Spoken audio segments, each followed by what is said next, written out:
Hey there, everyone. Alexander Love here.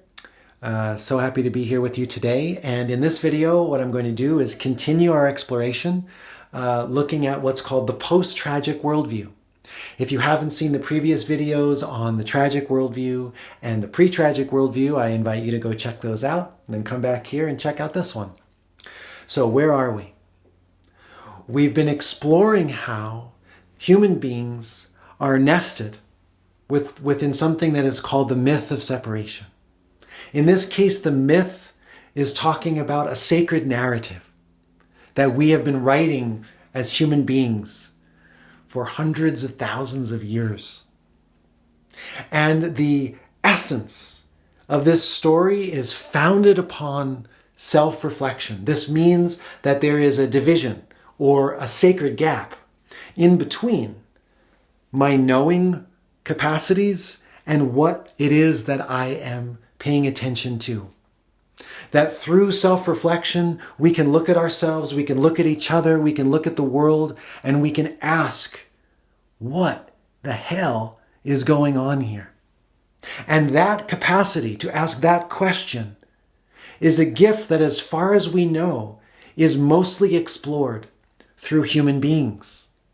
But that this gift comes with it an experience of pain that often drops us into the spell of separation, where we believe that we're broken. We believe that we're fractured. We believe that at the bottom line, there's something terribly wrong.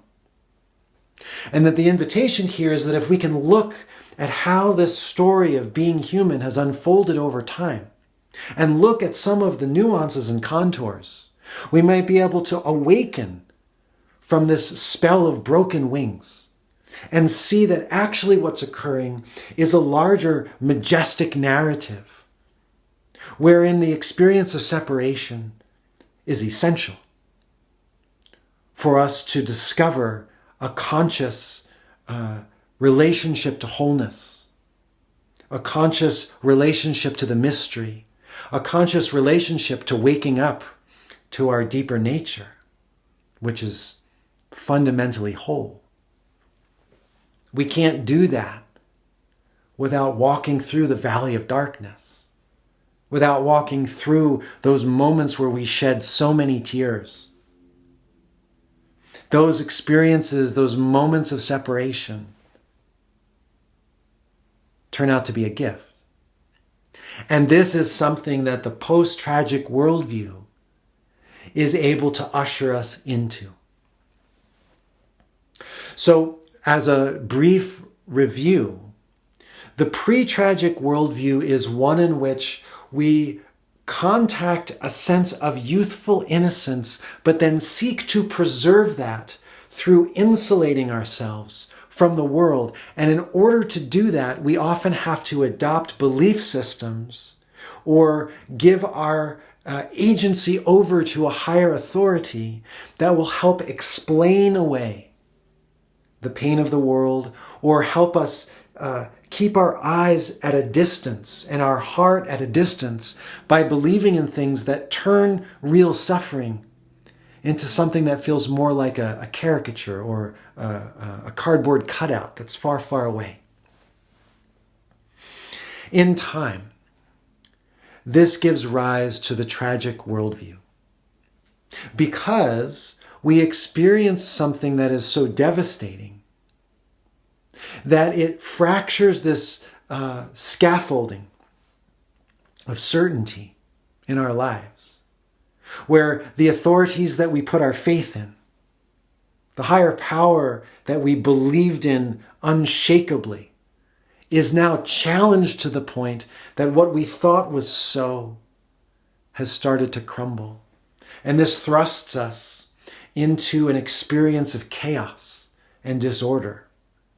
It thrusts us into an experience of our heart breaking open with empathy, because there is a raw experience of the nakedness in human suffering.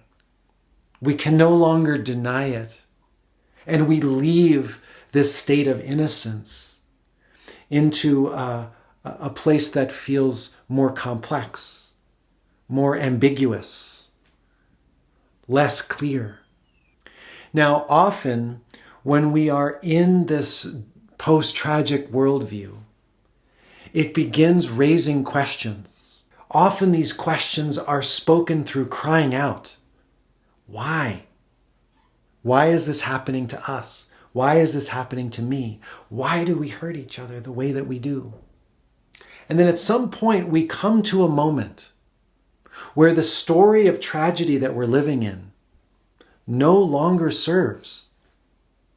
Often this comes through a sense of emotional exhaustion, whether it's empathy fatigue, or it's a sense that our hearts have become so burdened by the crises we perceive in the world that we don't feel like we can go on like this. This is an essential moment in the story that we are writing as human beings. When we reach the threshold, we reach that moment when we cannot continue to go on like this. That valley of darkness, the tears that we see wherever we look, when we see that the climate crisis is destroying the earth, when we see that in the political world, no one is able to get along, and this bleeds out into our communities, where we look out into the world and believe that we have to agree in order to get along. And instead, what we see is such divisiveness, where people are not in agreement. And on social media, we are at such a distance from each other that we can just say whatever it is we want to say without regard for what we're saying and how we're saying it. And we see the structure of respect. We see the act of just common respect dwindle. This brings us to a threshold moment where we have to ask ourselves, is this story the final chapter? What I'd like to invite here is that it is not. That there's a next chapter to this story. And this is where we take a look at the post-tragic worldview. The post-tragic worldview, first and foremost, does not negate tragedy. Because the post-tragic worldview comes from tragedy. It comes from a deep empathy with the pain of what it means to be a person, of the pain of what it means to be a living being in this world. But the post-tragic worldview is looking at the myth of separation, is looking at this sacred story, is looking at the pain that occurs from feeling fractured, from the vantage point of wholeness, from the vantage point of a dimension of being that is unbroken, a dimension of being that could not be broken, no matter how big the tragedy, no matter how big the loss, no matter how big the shock. This wholeness, post-tragic wholeness, it cannot be fractured. And in that, this dimension of being does not need to be at a distance from tragedy. Because something that is not broken does not need to avoid, because it recognizes instantly that the pain of being a human is an aspect of wholeness. That the pain of being human, the experience of fracture itself, is of the same nature as wholeness. Like when you look at the various waves in an ocean, but there's a recognition that those waves are made of the same wetness as the ocean. In the same way, all of our inner experiences of fracture, of division, of suffering, loss, is all experienced from the vantage point of wholeness. And this move starts writing a completely different narrative. Because now we look back at the sacred myth of separation, the story that we've been writing for hundreds of thousands of years. And now we're able to look again with a new set of eyes, with a new disposition of heart, where we can begin to lean in to these, what seems like endless experiences of tears that human beings go through.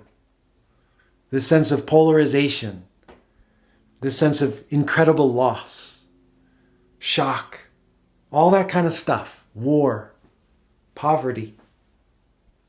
And without dismissing the deep hurt in all of those things, we now see through new eyes. We see through a new heart that's able to see these things as profound possibilities. That if we were to turn towards them and lean into them with curiosity, with a sense of wonder, we are now equipped with a depth of resource that's capable of looking at the degree of complexity we now find ourselves in. And instead of losing heart, there is an embodied question, what's next? I no longer need to agree in order to get along, because I have a direct sense that every human being is fundamentally good. Underneath the hatred, underneath the poor choices, underneath the actions that we as human beings take that hurt one another. There is an ability from the post-tragic worldview to see through that, to see through the world into something deeply whole, without negating the bad behavior or the hurtful choices. We're not dismissing it. We're not denying it. We're not bypassing it. We're not saying it's all good, no need to do anything about it. Rather, we are now looking at what the tragic worldview sees as crises to solve. This gets transformed into possibilities for us to lean into with an inexhaustible love. And from here, we begin asking new questions about how to co-create this world together with the implicit recognition that we will not all see eye to eye. How will we do this when we don't see eye to eye? How will we listen closely enough, love deeply enough, and develop the skill required to step into a world that seems like chaos and hold a center note of wholeness? One that can weather the storms of disagreement and reaction, and then lean back in again and say, okay, now how do we work together? How do we work together to continue to write this human story, but from a place of embodied wholeness? Now, embodied wholeness is available to most every human being. It doesn't matter who you vote for. It doesn't matter what you believe in. Most everybody, just like everybody has bones, everybody has wholeness. Inside of that, there's care. There's good intention. Even if there is a percentage of the population that will never touch that place within themselves, I believe that the majority of us as human beings can. Even if we disagree on almost everything at the surface. And so the invitation here is to explore, what is the post-tragic dawn? What is this possible next chapter that you and I and all of us could explore writing together? One that does not require agreement, but that does touch into a depth of being that every human being shares. There's a lot to say about this worldview. I'm going to leave it at that for now. In future videos, we'll explore different facets of the post-tragic worldview, but for now, I hope this was a useful, helpful introduction. If you liked this video, please like, subscribe, share. If you want to learn more with content like this, you can look at the links below and continue your learning. It's been lovely spending time with you. Thank you.